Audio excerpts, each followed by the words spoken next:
مضمون کفریہ کلمات کے بارے میں سوال جواب کے صفحہ 141 تا 158 سے لیا گیا ہے۔ دعائے عطار: یا اللہ پاک، جو کوئی 17 صفحات کا رسالہ 70,000 جادوگر پڑھ یا سن لے، اسے اور اس کی آل کو ہمیشہ جادو اور شریر جنات کے اثرات سے محفوظ فرما، آمین۔ درود شریف کی فضیلت: اللہ پاک کے آخری نبی محمد عربی صلی اللہ علیہ وآلہ وسلم نے نماز کے بعد حمد و ثنا اور درود شریف پڑھنے والے سے فرمایا، دعا مانگ قبول کی جائے گی، سوال کر دیا جائے گا۔ صلو علی الحبیب صلی اللہ علی محمد۔ اللہ عز و جل پر اعتراض کے بارے میں سوال جواب۔ اللہ عز و جل پر اعتراض کرنا کیسا؟ سوال: اللہ عز و جل پر اعتراض کرنا کیسا؟ جواب: قطعی کفر ہے اور معترض کافر و مرتد۔ اللہ پر اعتراض کرنا کیوں کفر ہے؟ سوال: یہ بھی وضاحت کر دیجئے کہ آخر اعتراض کرنا کیوں کفر ہے؟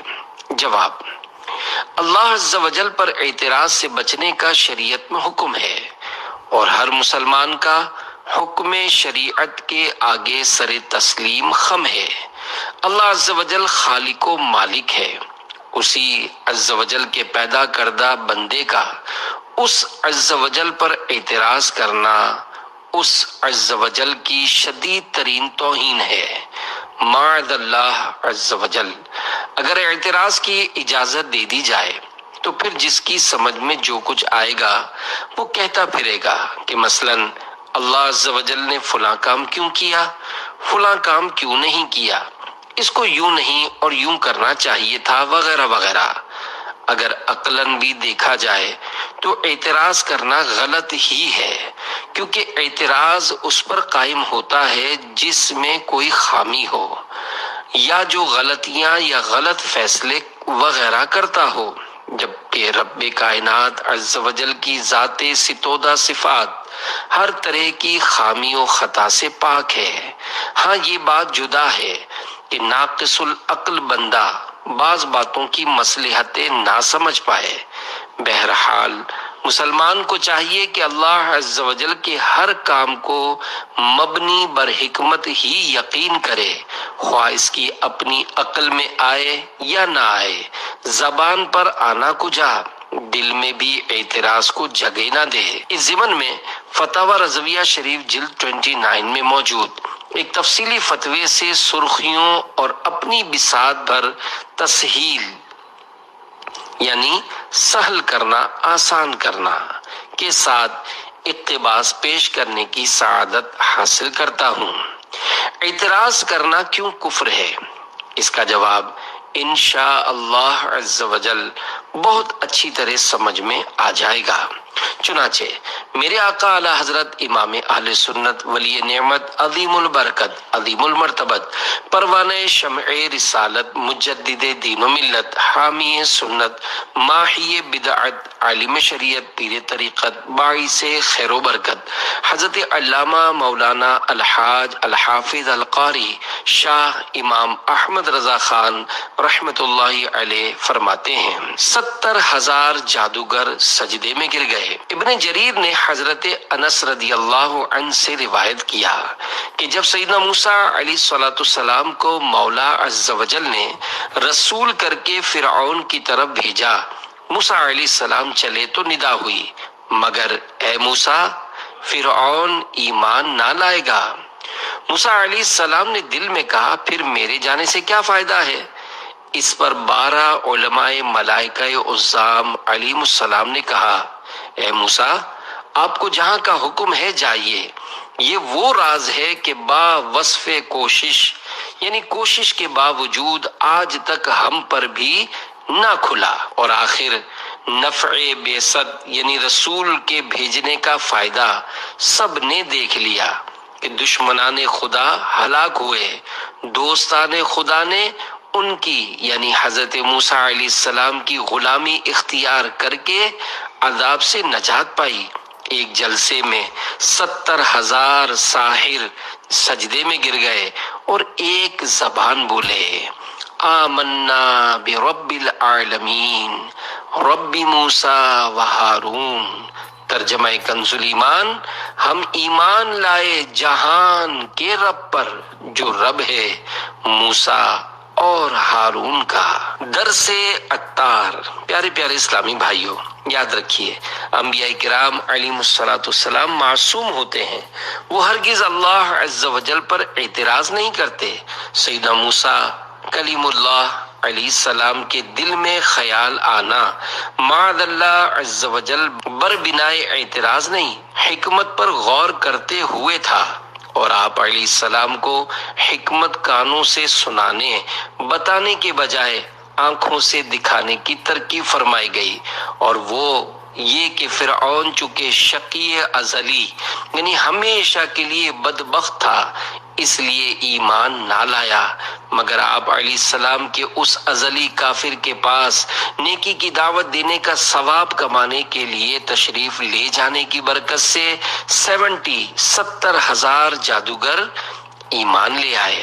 میرے آقا اعلی حضرت امام اہل سنت مولانا شاہ امام احمد رضا خان رحمت اللہ علیہ مزید فرماتے ہیں، مولا عز و جل قادر تھا اور ہے کہ بے کسی نبی اور آسمانی کتاب کے تمام جہان کو ایک آن میں ہدایت یعنی عنایت فرما دے۔ وَلَوْ شَاءَ اللَّهُ لَجَمَعَهُمْ عَلَى الْهُدَى فَلَا تَكُونَنَّ مِنَ الْجَاهِلِينَ۔ ترجمہ کنز ایمان، اور اللہ عز و جل چاہتا تو انہیں ہدایت پر اکٹھا کر دیتا، تو اے سننے والے تو ہرگز نادان نہ بن۔ اللہ چاہتا تو کسی کو بھوک ہی نہ لگتی، مگر اس نے دنیا کو عالم اسباب بنایا اور ہر نعمت میں اپنی حکمت بالغہ کے مطابق مختلف حصہ رکھا ہے۔ وہ چاہتا تو انسان وغیرہ جانداروں کو بھوک ہی نہ لگتی، یا بھوکے ہوتے تو کسی کا صرف نام پاک لینے سے، کسی کا ہوا سونگھنے سے پیٹ بھرتا، زمین جوتنے یعنی ہل چلانے سے روٹی پکانے تک کی جو سخت مشقتیں پڑتی ہیں کسی کو نہ ہوتی، مگر اس عز و جل نے یوں ہی چاہا، اور اس میں بھی بے شمار اختلاف یعنی فرق رکھا۔ کسی کو اتنا دیا کہ لاکھوں پیٹ اس کے در سے پلتے ہیں، اور کسی پر اس کے اہل و عیال کے ساتھ 3 فاقے گزرتے ہیں۔ غرض ہر چیز میں اہم یقسمون رحمت ربک نحن قسمنا بینہم معیشتہم فی الحیات الدنیا۔ ترجمہ کنز ایمان، کیا تمہارے رب کی رحمت وہ بانٹتے ہیں؟ ہم نے ان میں ان کی زیست کا سامان دنیا کی زندگی میں بانٹا۔ کتنے رنگیاں ہیں، مگر احمق بد عقل یا اجہل بالدین یعنی سخت جاہل گمراہ وہ اس کی ناموس بارگاہ عظمت میں چوں چرا کرے کہ یوں کیوں کیا، یوں کیوں نہ کیا، سنتا ہے اس کی شان ہے۔ یفعل اللہ ما یشاء۔ ترجمہ کنز ایمان، اللہ عز و جل جو چاہے کرے، اس کی شان ہے۔ ان اللہ یحکم ما یرید۔ ترجمہ کنز ایمان، بے شک اللہ عز و جل حکم فرماتا ہے جو چاہے، اس کی شان ہے۔ لا یسأل عما یفعل وهم یسألون۔ ترجمہ کنز ایمان، اس سے نہیں پوچھا جاتا جو وہ کرے، اور ان سب سے سوال ہوگا۔ ہزاروں اینٹوں کی تقسیم کی بہترین مثال، زید نے روپے کی 1000 اینٹیں خریدیں، 500 مسجد میں لگائیں، 500 پاخانے کی زمین اور قدمچوں میں یعنی WC یا کھڈی کے پائے جس پر پاؤں رکھ کر قضائے حاجت کے لیے بیٹھتے ہیں۔ کیا اس سے کوئی الجھ سکتا ہے کہ ایک ہاتھ کی بنائی ہوئی، ایک مٹی سے بنی ہوئی، ایک آوے یعنی بھٹی سے پکی ہوئی، 1 روپے کی مول لی، یعنی خریدی ہوئی 1000 اینٹیں تھیں۔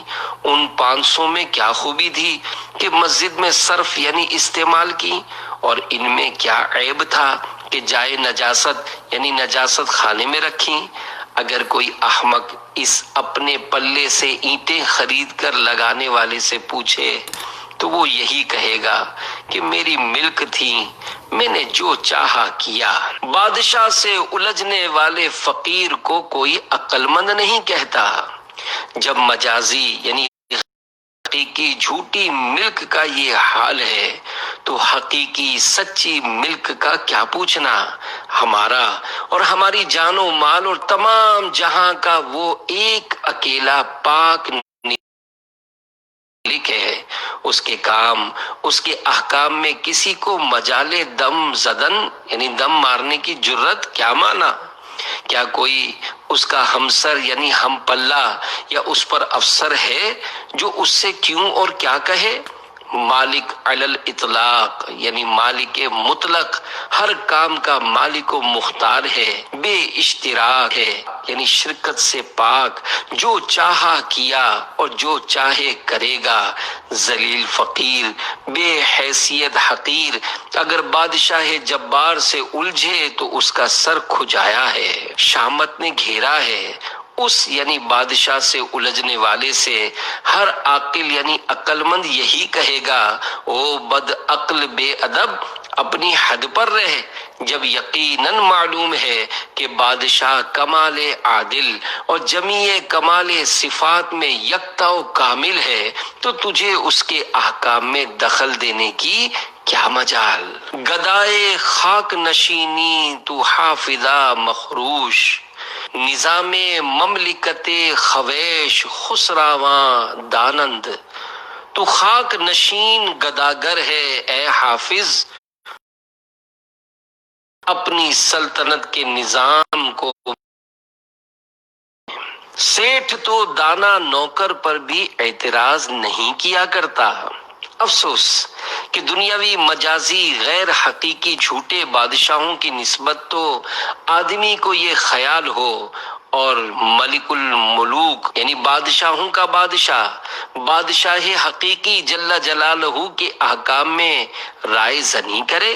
سلاطین تو سلاطین، اپنا برابر زی بلکہ اپنے سے بھی کم رتبہ شخص بلکہ اپنا نوکر یا غلام بھی جب کسی صفت کا استاد ماہر ہو اور خود یہ شخص یعنی اس نوکر کا سیٹھ اگر اس سے آگاہ نہیں تو اس کے اکثر کاموں کو ہرگز نہ،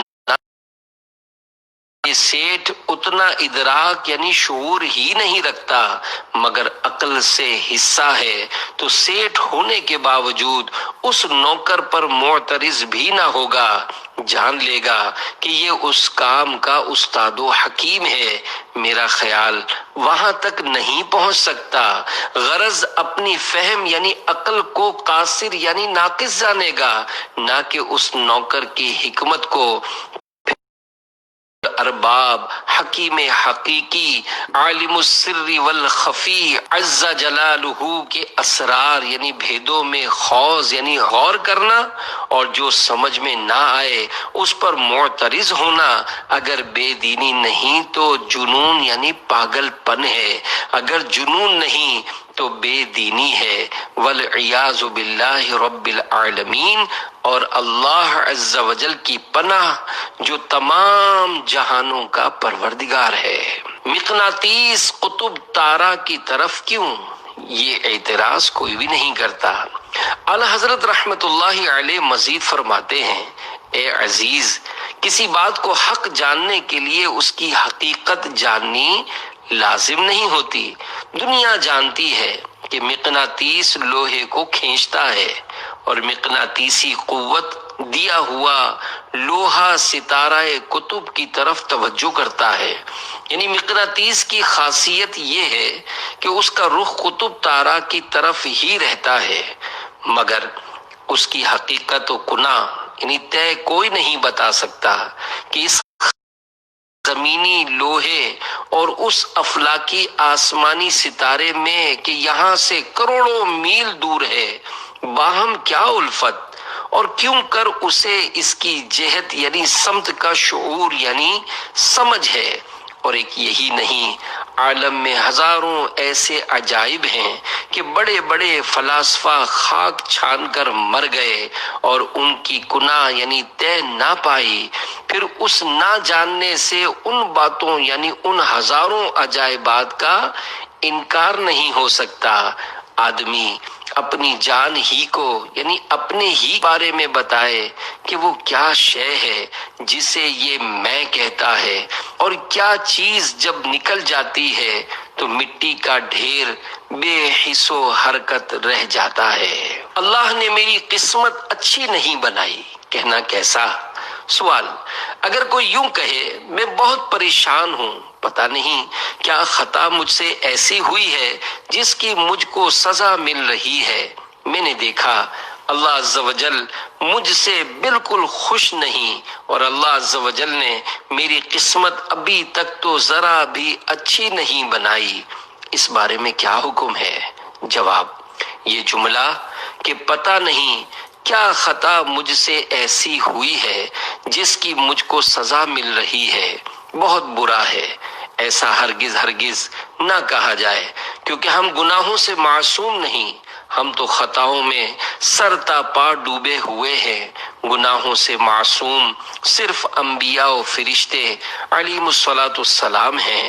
مدنی مشورہ ہے، فیضان سنت جلد اول صفحہ 1032 تا 1042 کا مطالعہ فرما لیجئے۔ اور دوسرا جملہ کہ میں نے دیکھا، اس میں اللہ عز و جل پر اعتراض کا پہلو نمایاں ہے جو کہ کفر ہے، اور اعتراض ہی مقصود ہو تو صریح کفر۔ اللہ نے میرے نصیب میں پریشانی کیوں رکھی ہے؟ کہنا کیسا؟ سوال: اللہ تعالیٰ نے آخر میرے ہی نصیب میں اتنی پریشانی کیوں رکھی ہے؟ یہ جملہ کہنا کیسا ہے؟ جواب: اس جملے میں اللہ تعالیٰ پر اعتراض کا پہلو نمایاں ہے جو کہ کفر ہے، اور اعتراض ہی مقصود ہو تو صریح کفر ہے۔ شہوت پرستی بھی برے خاتمے کا سبب ہے۔ پیارے پیارے اسلامی بھائیوں، زبان کو قابو میں رکھنا بے حد ضروری ہے۔ کہیں زبان کی بے احتیاطی ہمیشہ کے لیے دوزخ میں نہ جھونک دے۔ اپنے آپ کو ہمیشہ گناہوں سے بچاتے رہنا چاہیے کہ گناہوں کی نحوست سے ایمان برباد ہونے کا خطرہ رہتا ہے۔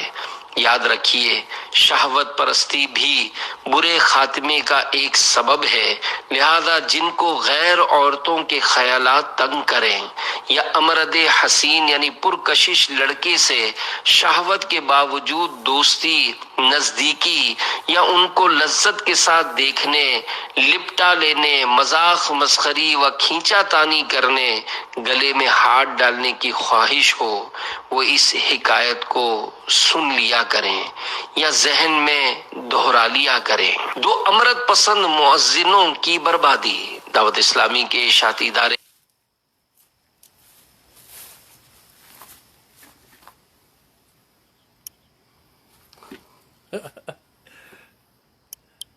جی السلام علیکم ورحمۃ اللہ وبرکاتہ۔ میرے یہاں تک آڈیو ختم ہی ہو گئی ہوگی، اور دوبارہ کر لیں گے اگر یہیں تک ہے۔ آپ لوگ زیادہ سے زیادہ جو ہے یار دیکھو، آخری جملے جو ہیں وہ شہوت۔ ابھی امریکہ میں جتنے لوگ گھوم رہے ہیں، میں خود بھی گھوموں گا نا، ہوئے ہوئے ہوئے ہوئے ہوئے ہوئے ہوئے ہوئے، یہ تو مردوں کی بات کر رہے ہیں یار، کتنا یعنی کہ بندہ ڈر جائے کہ شہوت بڑی خطرناک ہے۔ کیا ان کے لباس ہوتے ہیں بچیوں کے، وہ خود کیا ہوتی ہیں، تو برے خاتمہ ہوگا۔ بندہ فوراً جیسی اپنی نگاہ نیچے رکھے گا کہ یار میرا اللہ مجھے بچا شہوت سے۔ دیکھو یہ بات ہمیں سیکھنے کو مل گئی، شہوت۔ تو یار اگر میں اس لڑکی کو دیکھوں گا، یہ سب کچھ نظر آ رہا ہوتا ہے پورا، مطلب کوئی بعض دفعہ تو ایسی عورت گزر رہی ہوتی ہے اس کے بدن پہ کپڑے ہی نہیں ہوتے، بالکل کپڑے ہی نہیں ہوتے۔ آئی ڈونٹ گڈ یا good nice weather.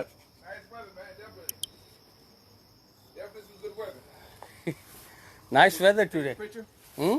Take some pictures? Yeah, I take picture for the. That's why the next month is winter. Oh, okay. You know, me the here for winter. A lot of Yeah. lot die. Yeah. That time, change of the season now. The tree's gonna start changing colors. Yeah. But I try for the cucumber. It's very good, man. Yeah. Next year again more. Yeah, more exactly. It's a hard land though. Hey, You should plant here. tomorrow big trash go. Yeah, no, I'm putting it tonight. Tonight, me too. Yeah, I'm putting it tonight. I got a lot of things stowed away. Yeah. Yeah. There's no metal though. No metal? Oh yeah? I've emailed there's no metal and nothing over 100 pounds. Oh yeah? Only 100 pounds? Like, no metal. Nothing metal. Oh yeah? Metal, somebody took it. There's no problem. Yeah, and the guy does that. I forgot the guy's name. Mhm. What's that? There's a guy that drives around Mm-hmm. and takes everybody's metal. Oh yeah? Yeah, but no metal though. But you can put it out there. I don't know. They might take it. But it take like wood, dressers, and all that kind of stuff. This is the black olive plant, some flower plant I took inside. Yeah. It was nice. It was nice. I bring The again. thing back here though, is the tree. Yes. It's blocked the area. You know, and the soil is not really good anymore because the tree. There's a lot of roots. That's why my yard looks like that, because the roots all in the Oh, yard. too much roots. And every year I got to put grass there. Every year. Ah. It's been doing it for 10 years. Mm-hmm. 10 He coming in, so Oh, he won't do nothing. He's a puppy, man. Only he'll bark and scare you, and then come in and he wants you to pet him. Hey, Ted. Hey, man, you put my store manager name. Huh? My store manager, Ted. Hey, Ted. Relax. Yeah, he's a good boy. Mm-hmm. All right, man. Hi, man. Relax. Come here. Get out. Get inside.